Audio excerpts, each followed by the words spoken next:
عليكم ورحمة الله وبركاته. ازيكم يا أجمل متابعين؟ يلا نعمل ممبار زي بتاع بره. تجهيزات رمضان، كل سنة وانتم طيبين. حاجة جاهزة كده، حاجة حلوة ولذيذة، وتبقى عندك حاجة سهلة كده تطلعيها من الفريزر على طول. يلا نسمي بسم الله ونصلي على الرسول. اللهم صل وسلم وزد وبارك على سيدنا محمد في كل وقت وحين. ورجاء نحط لايك للفيديو واشتراك للقناة، وهنشوف الممبار الحلو ده احنا عملناه ازاي. زي انت بتجيبيه جاهز على طول من بره، هتعمليه في البيت اسهل لك واضمن لك واوفر كمان. على خير نبدا الفيديو بتاعنا. هنا معايا ربع كيلو من الممبار المتنضف. احنا نضفناه قبل كده مع بعضينا، ادخلوا على صفحتي وشوفوا الممبار والكرشه ننضفها ازاي. نضفناه والدهن نخليه من بره كده يسيح في الحله، احنا مش عايزينه. وهنا معانا طبق نحط فيه الخضره بتاعتنا. دي خضره شبت بقدونس كزبره، من كل حزمه نص حزمه. وعندنا بصله كبيره ناعمه.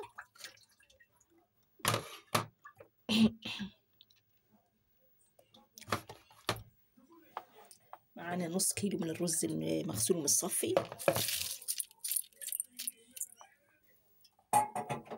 معانا حوالي نص كيلو من الصلصة من الطماطم المعصرة مضروبة في شفشق الخلاط مصفية. شوف احنا عايزين قد ايه كده. ومعانا هنا معلقة من كبيرة هرسة شطة، لو ما بتحبهاش سبايسي حط في فلفل بارد بطعم الممبار. نحط كده على بعضها. نحط ربع معلقة من الفلفل الأسود، ربع معلقة ما نكترش، ربع معلقة كزبرة على كمون، وحوالي نص معلقة من الملح أو معلقة صغيرة بالمعلقة الشاي ملح. نقلب الخلطة دي كويس. حوالي 3 معالق من الزيت، 3 معالق من الزيت عشان الرز يبقى مفلفل لما نيجي نسويه في قلب الممبار. رشة من النعناع الناشف. نقلب كل الخلطة دي ببعضيها. خلاص كده الخلطة جاهزة عندنا، خلطة الممبار. لازم تكون يعني طرية كده عشان لما تيجي تحشي الممبار يتحشي معاك بسهولة، ما تبقاش ناشفة الخلطة، تبقى طرية كده. ورشة من الكركم، وده اختياري براحتكم، عاوزين تحطوا ما تحطوش براحتكم، عشان الرز يبقى لونه كده يعني مصفر كده وحلو. تلاحظوا هنا انا ما شوحتش اي حاجة على النار، كل حاجة البصلة نية، كل حاجة مش مستوية نية كلها، ما شوحناش اي حاجة على النار. هنجيب الممبار بتاعنا. الممبار ده ضاني رفيع، اللي سهل عليا ان انا احشيه بسرعة. معايا القمع الصغير ده، اروح حاطه كده في الممبار كده. بصوا يسهل عليا الحشو. بصوا وهجيب الحشوة بتاعتي وهجيب كده، واحاول بحاجة صغيرة وحاجة رفيعة كده، وهنزل الخلطة بتاعتي. بصوا الخلة دي ممكن تنفع، الخلة دي بس بالراحة. بصوا هتمشي معايا الخلطة بسرعة. بصوا بصوا بالراحة كده، ننزل كده الخلطة. بصوا بدأت تنزل معايا وانا عاملاها سايلة كده عشان ما تاخدش معايا وقت وتتعبني. ده بالراحة كده، ونبقى ماسكة من تحت كده برضو عشان ما تطلعش من الأم. نبقى أنا متحكمة فيها من تحت، يعني إيد برضو إيد شغالة وإيد ماسكة الممبار كده من تحت كده، عشان ما تقعش مني. وهنزل كده الممبار كده. بصوا حاولوا بالراحة كده، وما نحشيش قوي عشان برضو ما يجيش يفرقع مننا في الشوربة، لازم يكون مبطط كده. ما نعملش بالسن بتاعها الرفيع، لا نعمل بالتخينة دي عشان ما تعمليش الممبار. بصوا بتاعت لسه مكملين معاكم حشو الممبار. انا هنا غيرت اللهم صل على سيدنا محمد، غيرت القمع، جبت القمع الكبير عشان يسهل معايا. بصوا قمع كبير ده عشان يسهل معايا. حشو الممبار. بصوا اهي لتحت كده، وناخد من تحت كده ونوزع لتحت. بصوا ناخد من فوق كده ونوزع. بصوا اهي بالخله كده بالراحه، ونوزع كده، ونبقى ايدي ماسكه من تحت كده، ماسكه الممبار من تحت كده، عشان ايه ما يتخلعش يبقى مثبت كده في القمع. ونوزع كده اهو. بصوا ثبت، لازم يكون مبطط ما يتنفخش كده. بصوا مبطط كده.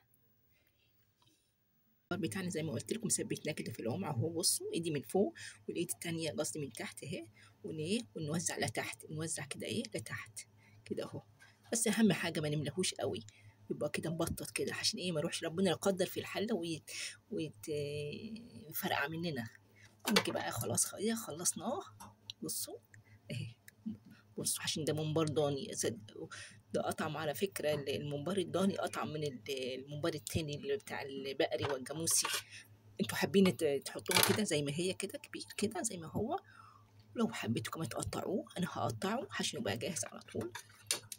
بصوا التقطيع اللي انتوا عايزينه، المقاسات اللي انتوا عايزينها. ده مقاس حلو ده برضه اهو. بصوا المقص ده، بس مش ستلم شوية. واحد تاني. بصوا المقاسات اهي، بس تلم شوية المقص. بس أقل أحسن من السكينة. بصوا أهو المقاسات اهي. بصوا البطاطا ازاي. هقطع برضو جزء كده، واخلي برضو يعني جزء كده، اخليه كده زي العنقود كده. بصوا. بس أهم حاجة إن احنا منملهوش قوي.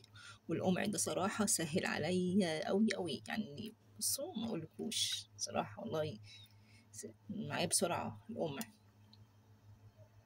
حطينا هي الحلة على النار، فيها مية، حطينا فيها مكعبات من الطماطم ومكعبات من البصل وكمان ورقة لورا. عندك جزر ماشي، ما عنديش جزر. حطينا طماطم وبصل ورق لورا. هنشوف المية غليت كده. المية بدأت تغلي اهي. هننزل من البومبار بتاعنا اللي احنا قطعناه. بصوا التقطيع اهو. ده هنشيله رمضان النهارده، 14 من رمضان قصدي. هنشيله رمضان اه.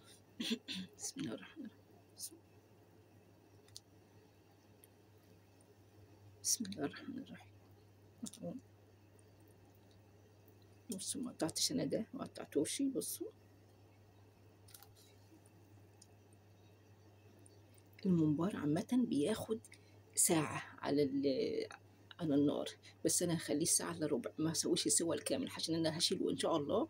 لو كان في العمر بقية رمضان مش هنسويه السوا الكامل، عشان لما نيجي نطلعه من الفريزر نديله غلوة، وبعد كده ان قبل الفطار ان نديله غلوة كده في المية، مية سخنة، وان بعد كده نطلعه نحمره يبقى جاهز عندنا. زي ما قلت لكم مش هنسويه السوا الكامل، هنسويه 3/4 سوا، عشان لسه هيقعد في الفريزر. نطلعه ونسلقه، نديله سلقة واحدة كده، نسخنه من المية تغلي زي كده، ونطلعه من مية السلقة على التحمير على طول.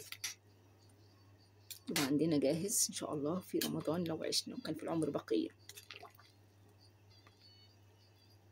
النهارده 12 من شعبان، اللهم بلغنا رمضان. كل سنة وانتم طيبين. خلاص كده الممبار السوا بتاعنا اهو، بيجي تمام التمام. قلنا هنديه ساعة الا ربع عشان السخونية طالعة في التليفون. ساعة الا ربع هنطلعه كده خلاص كده.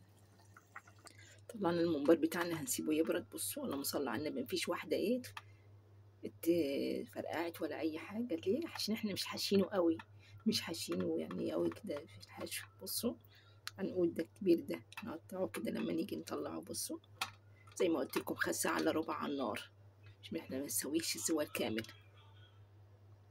الممبار بتاعنا بريد تماما، هنحطه في الطبق وهنغلفه.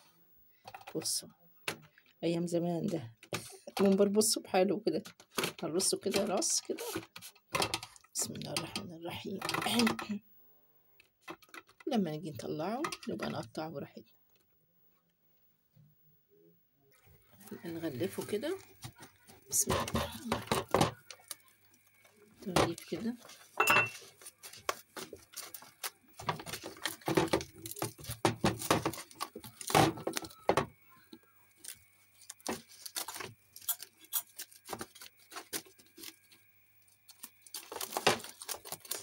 كويس، ما يدخلوش اي تلج. وهنقطع كده.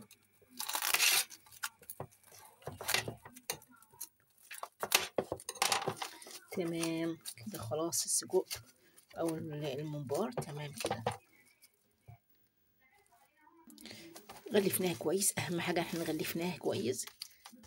شفتوا بتجيبوه كام من بره، اكن بص جايباه جاهز. هتطلعيه تسلقيه بس يا دوبك الميه تغلي وتديه غلوه واحده بس كده، وتطلعيه يتحمر قبل الفطار. يا ريت الفيديو ينال رضاكم ويكون خفيف على قلبكم. كل سنه وانتم طيبين، تجهيزات رمضان. السلام عليكم ورحمه الله وبركاته. ولو عجبكم الفيديو حطوا لايك للفيديو واشتراك للقناه.